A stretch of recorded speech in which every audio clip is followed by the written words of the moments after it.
안녕하세요. 환자와 의사 사이를 소통해주는 통역의사 이영석입니다.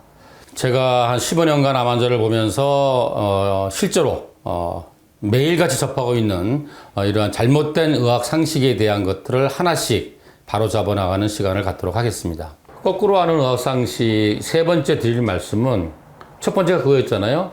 병이라는 게 발생을 하면 증상이 생겨, 뭐 아프거나 뭐 복수가 차거나 뭐 그래서 내가 알 거야. 그거 아니라 그랬죠. 두 번째, 병원 가서 검사하면 바로 병명이 나온다. 그거 아니라 그랬죠. 세 번째는 뭐냐면, 좋아, 그래서 좌우지간에 내가 진단을 받았어. 당뇨야, 고혈압이야, 암이야. 이러면은 병원에 치료를 한다. 왜 치료하느냐? 왜 치료하기는 완치하려고 치료하죠.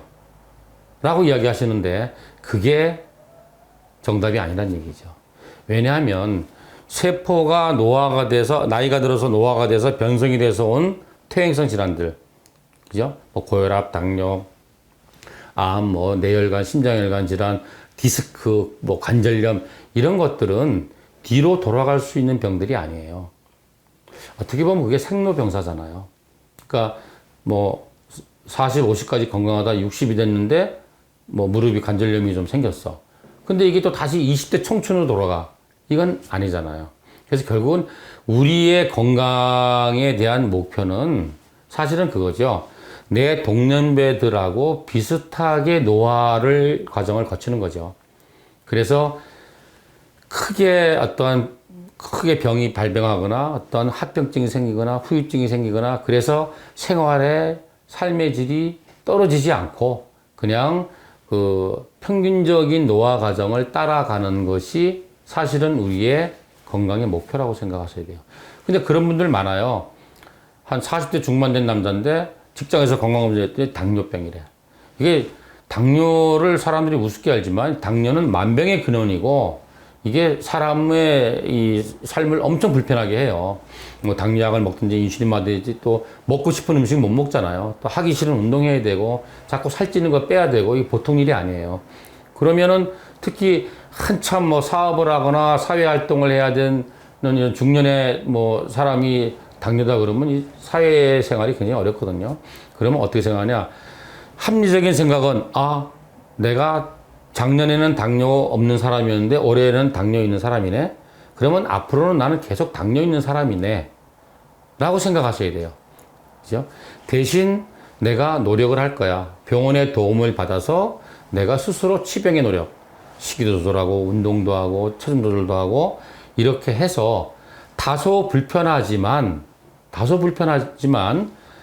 큰 합병증이나 부작용이 없이 일상생활에 장애가 없게끔, 지장이 없게끔 내가 이렇게 삶을 꾸려가겠다는 계획을 세우셔야 되는데, 아니야, 나는 작년에 나로 돌아가야 돼. 그러면서 휴직계를 딱 내. 내가 6개월 휴직하고 산에 들어가서 매일 막 채식만 하고 운동하고 막 이렇게 해서 당뇨를 뿌리를 뽑을 거야.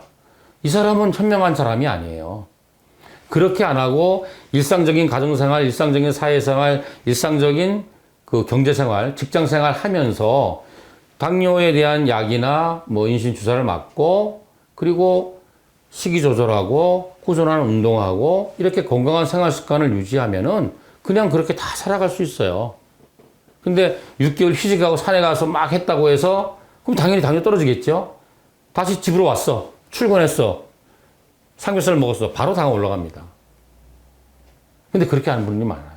아니야. 난 진짜 내가 유방암이라고? 내가 뭐 대장암이라고? 아니, 난 원래 안 그랬어. 난 옛날에 나로 돌아갈래. 라고 하시면 그때부터 이제 뭐냐면 기가 얇아져서 누구는 보니까 이래서 완치가 됐다더라. 뭐 나중에 내가 치료 결과에 대해서 말씀을 드릴 텐데, 그러니까 우리가 결국은 건강도 우리가 태어나서 하나님 나라 갈 때까지 우리가 같이 해야 될 동반자이지만, 어떻게 보면 질병도 우리가 함께 살아가야 될, 우리와 공존해서 가야 될 하나의 우리의 삶의 한 부분이라고 보셔야 됩니다. 실제로 보세요. 지금 한 60 넘으신 분들은 본인도 그렇지만 아침에 이제 어디 뭐 여행 갔어. 아침에 일어나면 다들 약봉지 꺼내더라고요. 기본 뭐 혈압약, 뭐 고지혈증약, 당뇨약 뭐 이런 것들 먹는 분들 굉장히 많더라고요. 그래서 질병은 이제 같이 살아가야 할 어떻게 보면 동반자다. 미국의 유명한 암센터에 가면 현판이 어떻게 돼 있냐면은 Living with Cancer, 암과 함께 살아간다. 그 밑에 뭐라고 되냐면 Cancer without disease. 암은 있지만 질병은 없다. 암을 잘 관리해야 한다는 얘기죠. 당뇨약을 한번 먹었던 분이 5년 후에 보니까 당뇨약 끊었네? 이런 분 거의 없습니다. 그러니까 아주 초기 당뇨나 초기 고혈압, 이때 정말 생활습관을 식이요법을 바꾸고 이래가지고 그 식이요법이나 생활습관을 바꾸고 가는 기간 동안에는 일부의 사람이 약을 안 먹고 조절될 수 있어요. 그러나 또 더 많은 숫자는 그렇게 하더라도 약을 줄여서 먹어야 돼요. 그럼 뭔 차이가 있느냐? 생활습관을 바꾼 사람은 합병증이나 후유증이 거의 안 옵니다. 그리고 약을 점점 안 늘려도 돼요. 근데 생활습관 교정 없이, 즉 식이나 운동이나 체중 조절 없이 고혈압이나 당뇨약만 먹는 사람은 반드시 5년 후, 10년 후 되면 약이 자꾸 늘어요. 혈압약 먹다 당뇨약 먹고, 당뇨약 먹다 심장약 먹고, 심장약 먹다 뇌혈관약 먹고 이렇게 돼요. 그럼 또 어떤 분 그래요? 내 아는 사람 누구누구는 당뇨약 한 2년 먹다가 지금 안 먹어요. 그 부분은 10중 8구는 그냥 본인이 안 먹는 거예요. 당뇨약을 안 먹어 당뇨가 올라가도 합병증이 생길 때까지는 증상이 없으니까 그 반에 안 먹어도 지금 잘 지내잖아. 그런 분들 상당히 많습니다. 또 이런 분도 있어요. 이제 노인분이 오셨어. 어르신 뭐 혈압이나 당뇨 이런 거 있으세요? 그러면 이거 소시지가 있었는데 지금 다 낫죠? 그러세요? 지금 먹고 계신 약 있으세요? 그러면 혈압이나 당뇨약 먹죠? 이거 어떻게 생각하세요? 제가 이 유튜브 처음 시작할 때 그랬죠. 우리나라의 모든 의사는 자격증이 MD다. 저도 MD입니다. MD가 메디칼 닥터예요. 닥터는 닥터인데 약을 쓰는 의사예요. 그래서 우리는 고혈압 환자 오면 고혈압약, 당뇨 환자 당뇨약, 암 환자 항암제. 그러면 환자들은 그거 먹으면 낫는지 알아요. 그리고 자기 마음대로 살아요. 그래서 병이 다 키우는 거예요. 그게 아니잖아요. 나이가 들어서 노화가 되고 노화가 돼서 병이 올 수 있다. 그러나 그것은 나의 동반자라고 생각하고 관리를 잘해가면 조금 불편한 점이 있지만 그러나 아무런 삶의 질에 저하가 없이 불편함이 없이 합병증이 없이 살아갈 수 있다. 이렇게 생각하시면 되겠습니다. 그렇다면은 아니 현대의학이 이렇게 발전했다는데 왜 이런 병들을 완치를 못 시키는 거야? 코로나 보시면 알잖아요. 예를 들자면 제가 어릴 때만 해도 막 그 여름에 장 맞이고 그러면 콜레라, 장티푸스 막 이런 거로 막 한 동네에서 여러 명이 막 사망하고 그랬어요. 왜냐하면 코로나, 장티푸스 같은 건 박테리아 세균성 질환인데 세균을 죽일 수 있는 항생제가 확실히 없어서 그래요. 인류 최초의 항생제가 그 플레밍이 만든 그 페니실린이잖아요. 페니실린이 임상시험을 거쳐서 상용화된 것은 2차 대전 이후예요. 그죠? 항생제의 역사가 그것밖에 안 돼요. 항암제는 제가 뭐라 그랬어요? 최초의 항암제는 옛날에 그 나치들이 유대인을 학살할 때 그 많은 사람들을 뭐 총알로 이렇게 학살하기에는 총알이 많이 들고 하니까 인체 시험도 할 겸 가스실에서 이렇게 나쁜 짓을 했잖아요.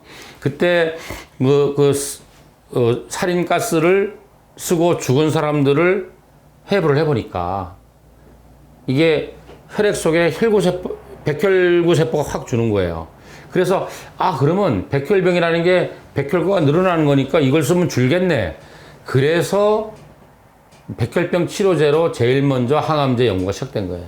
그래서 1960년대부터 백혈병에 대해서 항암 치료가 이제 막 시작을 했고, 그러다가 70년대, 80년대 되면서 80년대부터 전 세계적으로 항암제가 상용화되기 시작했던 거예요.